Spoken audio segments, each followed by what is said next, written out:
Alright, so changing the tube. I said in the last video that I wasn't going to video this, but sure I may as well. Someone might find it of some entertainment. So, sadly you can see that the neck got smashed on this one. We have the new one beside us. So to get the tube out.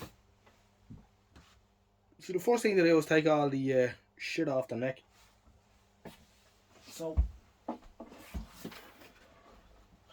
this, if I remember correctly, is the blue lateral yoke magnet, electromagnet. So we take him off first. He's tightened up much the way an ion trap is on an older set. Same idea. We get him off.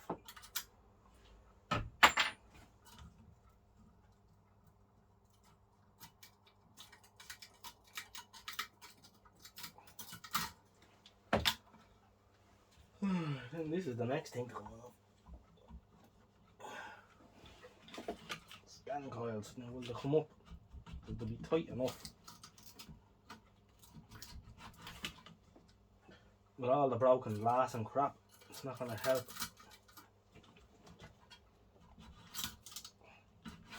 I think what I'll do here is,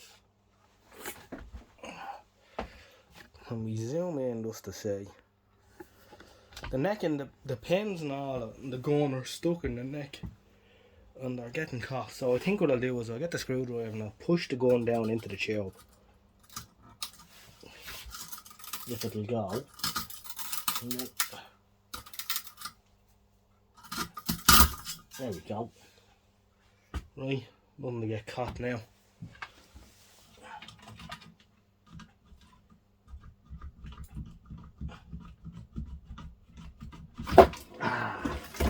Right, all that out of the way.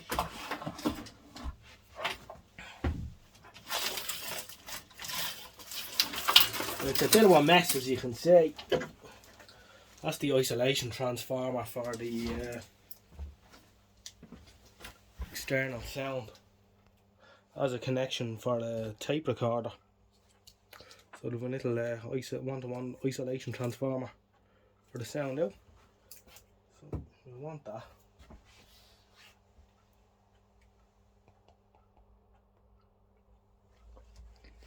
It's dusty work doing this, so you need to have a bit of refreshment. Definitely recommend it.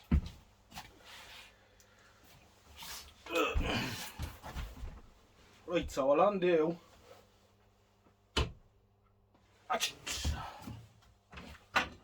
undo the 4 nuts. Now, of course, there's no inherent danger with this tube in particular because all the vacuum has gone. So it's not going to explode. But I should say that, you know, you need to take care of yourself when you're doing this.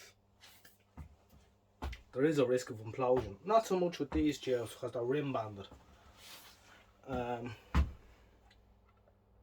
But nonetheless, you need to be careful around the neck and that and how you handle them because accidents and so on and forth.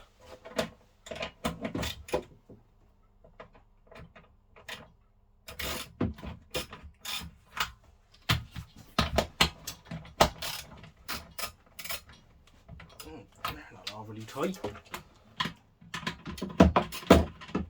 I'd say the rattle into the skip probably loosened them for me.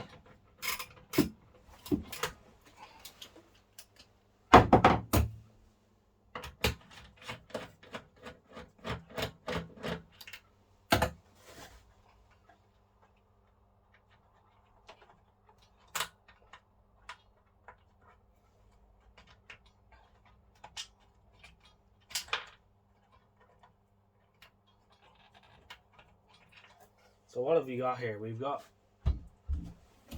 want to note this for going back together. So we've got a nut, a washer, and then this little rubber gasket. Right, so that's the sequence. I want to remember that for going back together. Put them up here on top of this little Dynatron radio.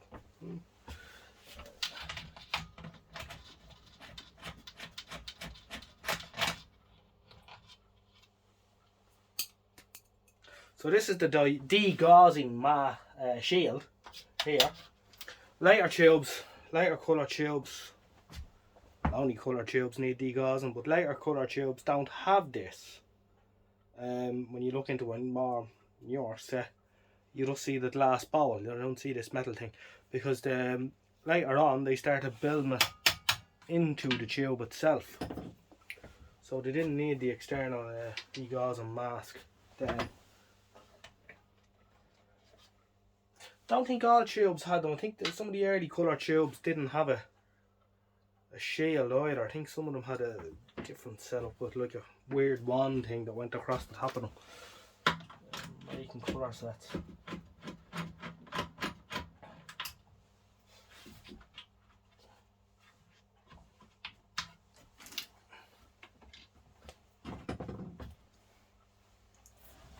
No, actually I think I can move that in. Oh yeah, way a bit better.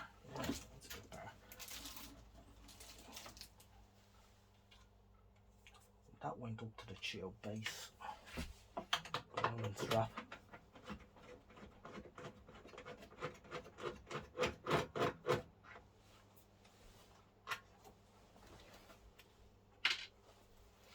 Right, now here's the connection for the degaussing, so we'll disconnect that. This should pop off.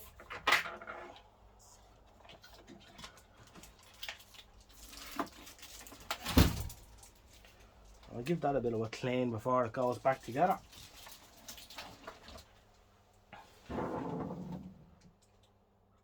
Now, the tube is ready to be lifted out. So that's what we'll do.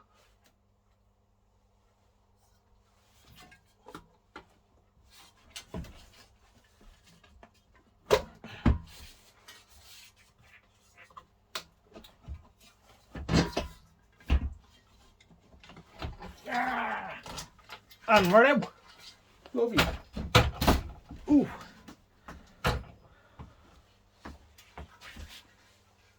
One tube out. Ready for the new one to go back in, but before I do that, I'm going to clean out this cabinet. Clean up the mask, and then we'll start going back together. Right, so we vacuumed it out. My white coat isn't as white as it once was. And we have the new tube ready to go in. More or less. The one thing I didn't actually do was wipe around here, which I probably should. Well, that's my one opportunity to do it.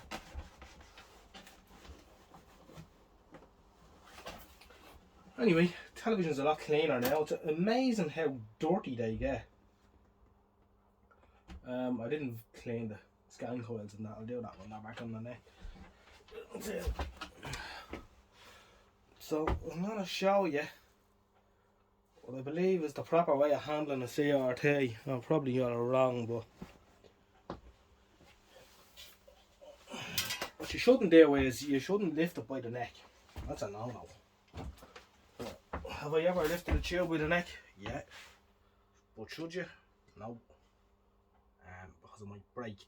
However, sometimes you might need to grab it by the neck just to guide it a bit. But I suppose you shouldn't put any real sideways force on the neck or that.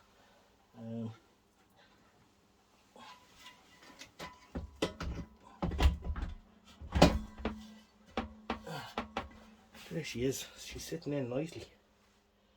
That worked out quite well. Trying to get the shell on now.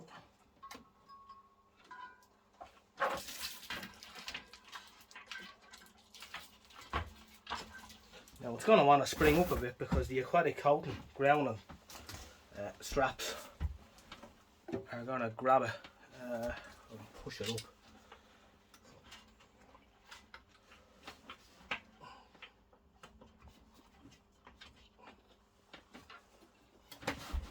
We need one in this corner.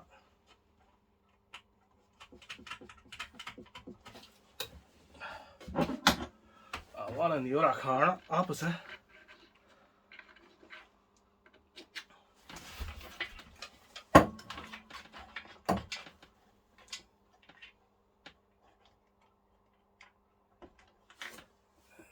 No.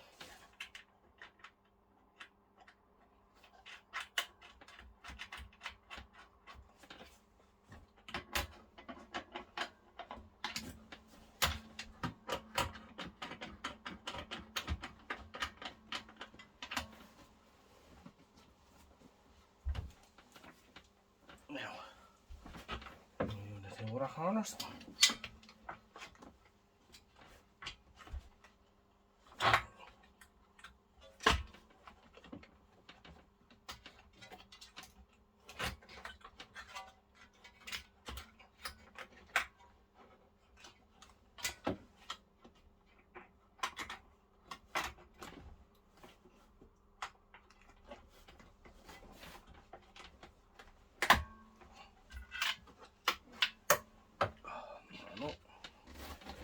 I'd have to say, before I cleaned the shed, I wouldn't have been able to lie this television down here like this. It's great to have the space back.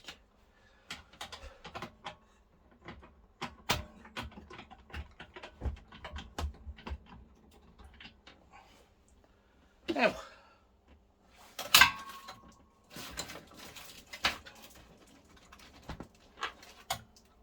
on the last corner.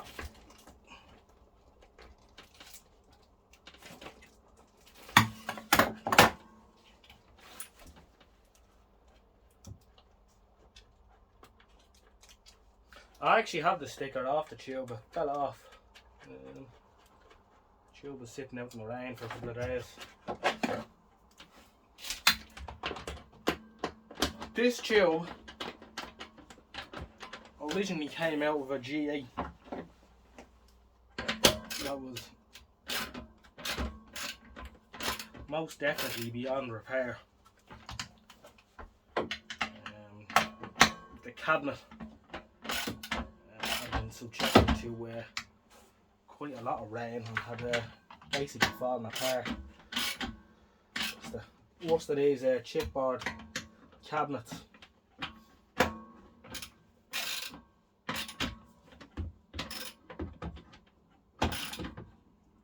There's no need to go mad tight on these, but you want to have a decent nip.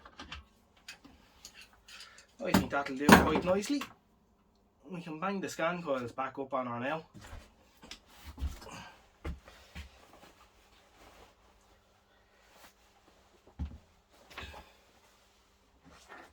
Actually, I'll give the scan coils a quick vacuum out as well while I'm at it. Right, looking a bit cleaner now, just to get the worst off them.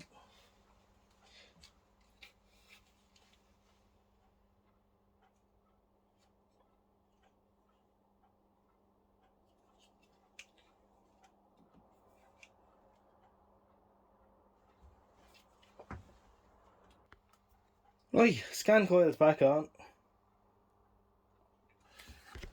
Clip the convergence board back in. There's going to be a lot of figuring out here because obviously this thing got smashed all over the place. And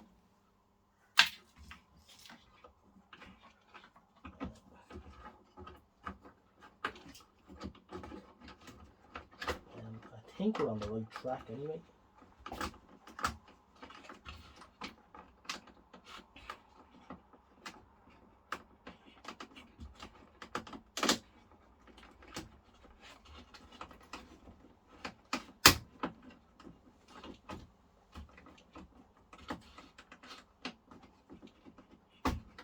Lovely. Right, that's as far as I'm going to go with it tonight. I get her back up on her feet now actually, we'll see how she looks.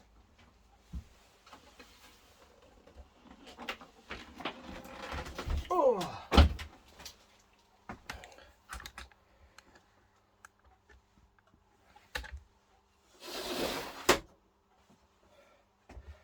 That's a bit better looking anyway.